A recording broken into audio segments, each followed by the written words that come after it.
Hello anime lovers, स्वागत है आपका वाइपर एनीमे एक्सप्लेन्ड चैनल पर। और आज हम देखेंगे attack on Titan final season part 2 के एपिसोड नंबर 2 को, यानी कि सीजन 4 के एपिसोड नंबर 18 को। अगर आपने पिछला एपिसोड अभी तक नहीं देखा है तो पहले उसे जरूर देख लीजिए, लिंक आपको डिस्क्रिप्शन में मिल जाएगी। तो पिछले एपिसोड में हमने देखा था कि एरन राइनर जॉ टाइटन और कार्ट टाइटन से अकेले ही भिड़ गया है और मार्ली सेना बाकी येगारिस्ट्स को चुन चुन कर मार रही है। तो अब चलिए जानते हैं आगे की कहानी बिना किसी देरी के, जिसका नाम है स्नीक अटैक। एपिसोड की शुरुआत ठीक वहीं से होती है जहां पिछला एपिसोड खत्म हुआ था। आर्मिन मिकासा से पूछता है कि क्या वो एरन को बचाना चाहती है, जिस पर मिकासा कहती है कि हाँ, लेकिन शायद इसीलिए क्योंकि मैं एक एक्रमैन हूँ। लेकिन आर्मिन को लगता है कि एरन ने झूठ बोला था, वो बस जीक की साइड होने का नाटक कर रहा है ताकि आखिर में इस आइलैंड को रंबलिंग से बचा सके। और वैसे भी फाउंडिंग टाइटन को किस तरह से यूज करना है ये एरन के हाथ में ही होगा। अब वैसे तो किसी को एरन पर पूरा भरोसा नहीं है, लेकिन क्योंकि अब उनके पास और कोई रास्ता नहीं है तो वो सब एरन को बचाने के लिए मान जाते हैं। कॉनी कहता है कि मैं उसे अपने हाथों से पीटना चाहता हूँ। वहीं जीन कहता है कि मुझे पता था वो कमीना एरन एक दिन हम सबको नर्क में ले जाएगा। ट्रेनिंग के समय से ही मैं उससे जलता था क्योंकि वो मुझसे बेहतर है। इसके बाद सभी बाहर जाने लगते हैं। निकोलो साशा की फैमिली को अपने पीछे आने को बोलता है। मिकासा आर्मिन से पूछती है कि अगर एरन हमारे साथ है तो उसने हमें खुद से दूर क्यों किया, और उसने ये भी कहा कि वो मुझसे नफरत करता है। आर्मिन को 3 साल पहले का वो दिन याद आता है जब इन्होंने पहली बार समुद्र देखा था।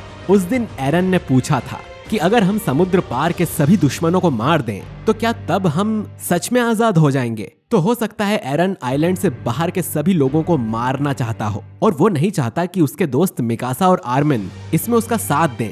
आर्मिन मिकासा से कहता है कि ये सब खत्म होने के बाद हम एरन से सब कुछ पूछ लेंगे। इधर बाहर मेगाथ बोलता है कि ये अटैक विली टाइबर के कारण ही पॉसिबल हुआ है। हमें एक नया हेलोस चाहिए, दुनिया को एक नया रक्षक चाहिए। और फिर राइनर एक नुकीला स्पाइक एरन के अंदर घुसा देता है और बोलता है कि एरन तुम हार चुके हो, तुम्हें अब और सहने की जरूरत नहीं है। अटैक टाइटन की हालत बहुत बुरी थी, लेकिन फिर भी एरन जमीन से ढेर सारे स्पाइक्स उगा देता है जिसमें राइनर फंस जाता है। राइनर सोचता है कि आखिर तुम किस चीज के लिए इतना लड़ रहे हो। जॉ टाइटन एरन के पीछे से उसे खाने आता है, लेकिन एरन उसे एक जोरदार मुक्का मारता है और वो दूर जाकर गिरता है। पॉर्को की हालत खराब हो गई थी। राइनर फिर से एरन पर अटैक कर उसकी गर्दन पकड़ लेता है और कहता है कि एरन तुमने बहुत लड़ लिया, मैं बस ये खत्म करना चाहता हूँ। इसके बाद राइनर एरन को खाने ही वाला होता है, लेकिन फिर भी एरन हार नहीं मानता और अपना हाथ राइनर के मुंह में घुसाकर उसका जबड़ा ही तोड़ देता है। इसके बाद एरन एक राक्षस की तरह जोरों से चिल्लाने लगता है जैसे वो किसी को सिग्नल दे रहा हो। तभी एक बड़ा सा बोल्डर राइनर को आकर लगता है और वो दूर जा गिरता है। ये बोल्डर फेंका था बीस्ट टाइटन ने, जो कि शिगांशिना की वॉल पर खड़ा था। ये दूसरी बार था जब बीस्ट टाइटन ने आर्मर टाइटन की बैंड बजाई हो, वो भी शिगांशिना में। मेगाथ बोलता है कि गद्दार यहाँ आ चुका है। जीक एरन से कहता है कि तुमने अब तक बहुत अच्छा काम किया है एरन, अब यहाँ से सब कुछ अपने बड़े भाई पर छोड़ दो। इसके बाद बीस्ट टाइटन मार्ली एयरशिप्स पर अटैक कर उन्हें ब्लास्ट करने लगता है। मेगाथ ये देख बोलता है कि हमें जीक को मारना होगा, हमें बस उसकी गर्दन पर ठीक से शॉट मारना होगा। लेकिन इससे पहले कि मेगाथ बीस्ट टाइटन पर निशाना लगाए, बीस्ट टाइटन इन पर पत्थरों की बमबारी कर देता है और कार्ट टाइटन को वॉल से लटक कर बचना पड़ता है। तभी फ्लॉच और बाकी येगारिस्ट भी कार्ट टाइटन को मारने इस तरफ आने लगते हैं और अब कार्ट टाइटन को उनसे दूर भागना पड़ेगा। बीस्ट टाइटन मार्ली सेना पर भी अटैक कर देता है। एरन किसी तरह अपने आप को बीस्ट टाइटन की तरफ ले जाने लगता है ताकि वो दोनों कांटेक्ट कर सके। गाबी कहती है कि हमें उन्हें मिलने से रोकना होगा, नहीं तो एरन फाउंडिंग टाइटन का इस्तेमाल कर लेगा। कॉल्ट कहता है कि टाइटन को टाइटन से निपटने दो, हम उनके बीच कुछ नहीं कर सकते, मैं फॉल्को को ढूंढने जा रहा हूँ। कॉल्ट गाबी से कहता है कि वो दक्षिण दिशा में जाए, वहाँ उनकी एक रेस्क्यू एयरशिप रखी हुई है। गाबी कहती है कि वो कॉल्ट के साथ चलेगी। फॉल्को ने कई बार मेरी जान बचाई है और उसी वजह से वो खुद फंस गया है। इधर हम फॉल्को को उन बाकी ऑफिसर्स के साथ देखते हैं जिन्होंने जीक वाली वाइन पी हुई थी।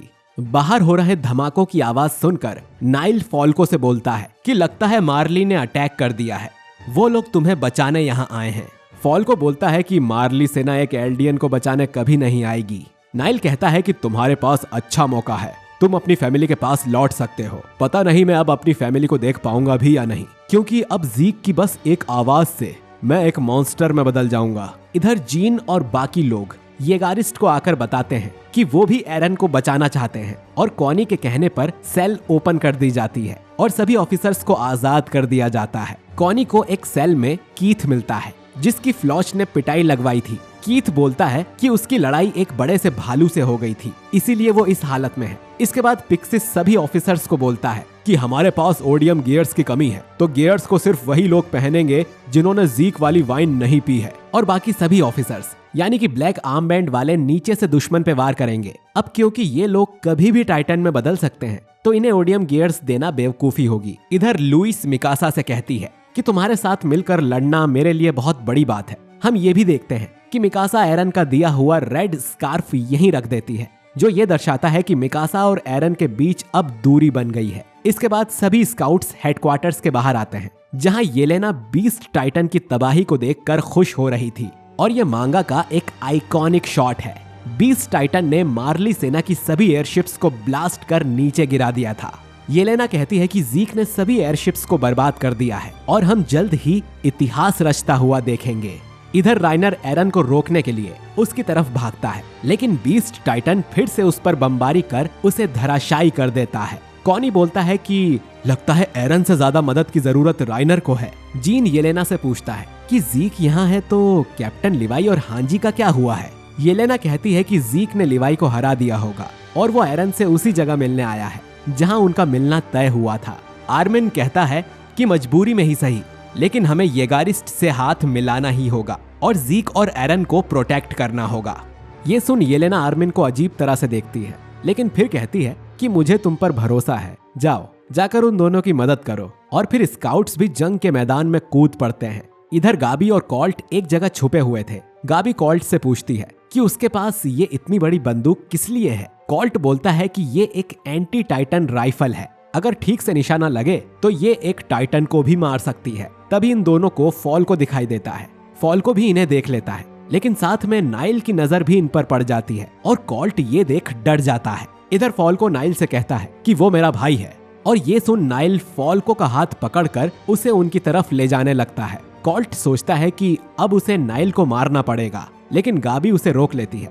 नाइल यहाँ आकर फॉल्को को छोड़ देता है और कहता है कि ये जगह तुम बच्चों के लिए नहीं है, अपने घर जाओ। और फिर ये तीनों यहाँ से जाने लगते हैं। जाते जाते फॉल्को नाइल को थैंक यू बोलता है। कॉल्ट गाबी से पूछता है कि तुमने एक दुश्मन पर भरोसा क्यों किया। तभी इन्हें निकोलो और साशा की फैमिली उनकी तरफ आते हुए दिखते हैं और ये तीनों एक पिंजरे वाले कमरे में छुप जाते हैं। निकोलो इनसे कहता है कि शिगानशिना से बाहर जाने वाले सभी रास्ते ब्लॉक हैं, तो हमें यहीं छुपना पड़ेगा। साशा के पेरेंट्स कहते हैं कि पता नहीं गाबी और फॉल्को ठीक होंगे या नहीं। ये सुन गाबी उठ जाती है और वो उन्हें बताना चाहती थी कि वो लोग ठीक हैं, लेकिन तभी उसे काया की आवाज आती है जो बोल रही थी कि हमें उनकी चिंता नहीं करनी चाहिए। उस लड़की ने मेरी बड़ी बहन जैसी साशा को मारा था और मैं अपने हाथों से उस लड़की को मारना चाहती हूँ। ये सुन गाबी रोने लगती है, क्योंकि कुछ दिन पहले तक वो खुद भी ऐसे ही पागलों की तरह बातें किया करती थी। उन लोगों के जाने के बाद गाबी बोलती है कि इस आइलैंड पर कभी डेविल्स नहीं थे, बस इंसान थे।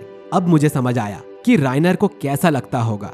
हम इन लोगों से कभी मिले तक नहीं और हमने ये समझ लिया कि ये लोग राक्षस हैं। हम वही गलती बार बार दोहराते रहे और वो फॉल्को से माफी मांगती है उसकी बात ना सुनने के लिए। इसी के साथ हमें एक खुले हुए पिंजरे का शॉट दिखाया जाता है जो दर्शाता है कि गाबी अब मार्ली प्रोपोगेंडा से आजाद हो गई है। फॉल्को बोलता है कि लिबेरियो के अटैक का जिम्मेदार मैं खुद भी हूँ। मैंने एरन येगर को एक घायल सिपाही समझकर उसकी मदद की और हजारों लोग मारे गए। ऊडो और जोफिया की मौत का जिम्मेदार मैं ही हूँ। इसके बाद फॉल्को गाबी से कहता है कि मैं तुम्हें कुछ बताना चाहता हूँ। मैं तुमसे प्यार करता हूँ। मैं एक वॉरियर कैंडिडेट बना क्योंकि मैं नहीं चाहता था कि तुम आर्मर टाइटन को इनहेरेंट करो। मैं चाहता था कि तुम मुझसे शादी करो और एक लंबी जिंदगी जियो। ये सुन गाबी थोड़ी देर के लिए शांत हो जाती है, फिर पूछती है कि तुम ये सब अभी क्यों बता रहे हो। फॉल्को कहता है कि अब उसके पास ज्यादा समय नहीं बचा है, वो कभी भी टाइटन में बदल सकता है, तो मरने से पहले वो गाबी को अपने दिल की बात बताना चाहता था। ये सुन गाबी गुस्से में फॉल्को का वो काला आर्मबैंड फाड़ देती है और कहती है कि हमें यहाँ से जाना होगा कॉल्ट बोलता है कि अगर ज़ीक को पता चला कि फॉल्को ने भी उस वाइन को पी लिया है तो शायद वो नहीं चिल्लाएगा, क्योंकि उसे भी फॉल्को की चिंता होगी। इधर मार्ली सेना स्काउट्स को एरन के करीब नहीं जाने दे रहे थे। जॉ टाइटन एरन को रोकने की कोशिश करता है, लेकिन बीस्ट टाइटन उस पर भी पत्थर की बारिश कर उसे दूर फेंक देता है और लगता नहीं कि अब जॉ टाइटन फिर से उठ पाएगा। ज़ीक कहता है कि एरन तुम बस पहुंच ही गए हो, बस थोड़ी दूर और फिर हम दोनों अपना सपना पूरा कर सकेंगे।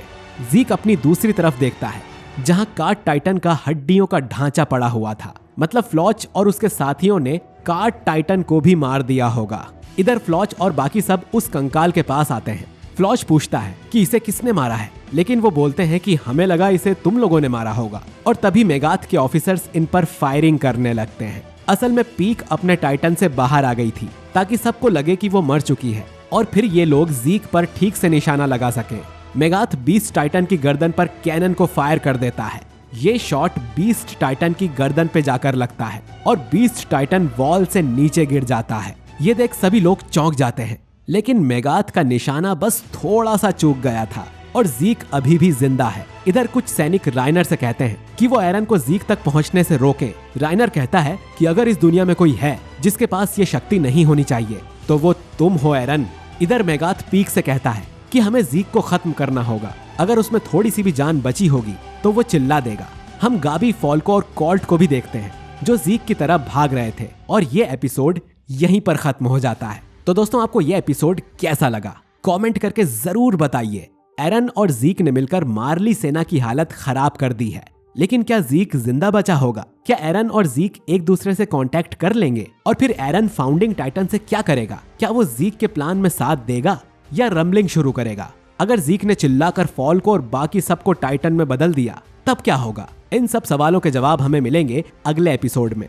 दोस्तों, अगले एपिसोड में कुछ ऐसा होने वाला है जिसे देखकर आपके होश उड़ जाएंगे। अगला एपिसोड पूरे अटैक ऑन टाइटन को ही बदल कर रख देगा, तो उसे मिस ना करने के लिए हमारे चैनल वाइपर एनीमे एक्सप्लेन को सब्सक्राइब करके बेल आइकन जरूर दबाइए और वीडियो पसंद आया है तो इसे लाइक करिए। बाकी मैं मिलता हूँ आपसे बहुत ही जल्द अगले एपिसोड के साथ।